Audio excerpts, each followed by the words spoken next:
rich people are selfish and evil. Time is money. It's so wrong. The reality is money doesn't actually grow. In fact, it goes down in value from inflation. It does the opposite of growth. Wealthy people are least selfish because they're giving more value. Money is the root of all evil and money doesn't buy happiness. But I challenge that because if you have the opposite mindset that money doesn't buy happiness, then it will never help you. The reason they have so many misconceptions around money is because I'm Lloyd James Ross, seven-figure investor and entrepreneur, and I've helped thousands of business owners and professionals turn financial stress into success. If you're stuck in old money habits, overwhelmed by investing, or unsure where to start, this is for you. I'll give you the mindset and strategies to take control, grow your wealth, and achieve financial freedom. It's time to make your money work for you. one of the greatest myths is that working harder creates more money. And the reality is we've all heard the saying, work smarter, not harder. But it's a very difficult paradigm to break because if you want something done right, you gotta do it yourself. And that's the paradigm we grow up with to actually, we gotta move ourselves back out of that. And that's the difficult thing to do because you feel compelled to work because you think that's where productivity comes from. But it's actually working less and helping, getting help from other people and from systems and from your capital to do the heavy lifting for you. For example, you can delegate certain things and they can do it for you, and you can split the profits and also use systems to do repeatable tasks, and of course deploy your capital, buy assets, produce more income while you're sleeping. As the old saying goes, it's better to have 10% of a watermelon than it is to have 100% of a grape. Huge myth around money that people don't understand is that they think money grows. And the reality is money doesn't actually grow. In fact, it goes down in value from inflation. It does the opposite of growth. And so when inflation or price inflation happens in the world, the price of goods and services goes up. So it provides the notion, or it creates this phenomenon where the value of money falls. And so when people say, I want to grow my money, what they're really saying is, I want to take my money, buy an asset, let the asset grow, and then eventually sell the asset and take the money back. So if you want to grow your money, a better question to ask yourself is, how can I buy an asset that grows in value with my money? And if you do that, you'll be looking for different ways to actually grow money that's not inherently in the money itself, if that makes sense. Huge myth, time is money. It's so wrong. I used to think that time was money as well. It wasn't until someone taught me, a mentor taught me that time is more valuable than money. And so those who are building wealth always put their time before their money. And someone like Warren Buffett, the greatest investor who's ever lived, he has done this his whole life.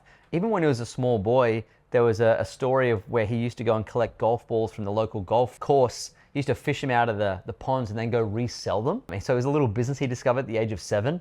And then he worked out that time was more valuable than money. So he actually got another kid to actually go and fish the balls out. He did the deal with the golf shop and he actually paid the kid a little bit. He took a margin. So he was actually making money without having any effort. So he saved his time. And ever since then, he's always put time in front of money, which is why if you ask him about his calendar, if you ever get the chance to ask Warren Buffett about his calendar, then you'll notice it's very clear. And because he makes money with his mind, he doesn't make it with his time. His time is so valuable. And you want to make your time valuable too, because you want to do the things you want to do. And I think that's what really got me out of my job, because I was trading my time for money and I needed to flip it on its head. I needed my time back.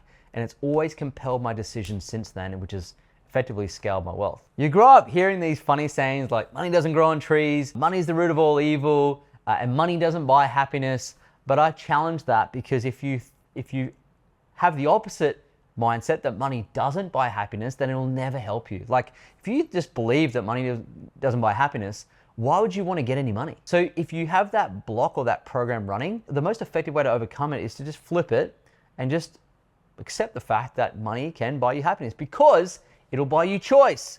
It'll buy you sometimes friendship. It can buy you some love for a little. It's not going to buy you those things straight away, but it will position you in a place to meet someone who you can fall in love with. It'll give you the money to be able to meet new friends. It'll give you the flexibility to do the things that bring you joy. So inadvertently, money does buy happiness, but it's certainly a better mindset to carry through life than money doesn't buy happiness, because then why would you want to go get money? Just quickly, if you're ready to take control of your finances but feel stuck on where to start, I have a solution. My book, Money Buys Happiness, simplifies investing and wealth building with practical steps to help you achieve financial peace. Get your copy via the link in the show notes, and let's get your money working for you. Now back to the episode. The money myth that rich people are selfish and evil. And this is a a paradigm that's developed in us through watching films. It's literally the programs we watched as kids where, in the movie or the cartoon, the villain is always rich. And if you ever watch The Simpsons, the number one villain in that movie is Mr. Burns. And of course, he's wealthy, right? And so we get brought up, the rich people are evil somehow, or they're selfish. Yeah, they're not going to give anything. The reality is it's the opposite, because to actually become wealthy, you have to give more value than you take in the world, because money making is just an exchange of value. So next time you see someone who's wealthy, say, hey, what value did they have to exchange? Or what value did their parents or their parents have to exchange to get the wealth in the first place? So it's actually the opposite. Wealthy people are least selfish because they're giving more value. Whereas people who are poor, they're taking more value than what they're giving. So I'd flip it on its head and I'd say those who don't have money are more selfish and greedy because they can't say no to things.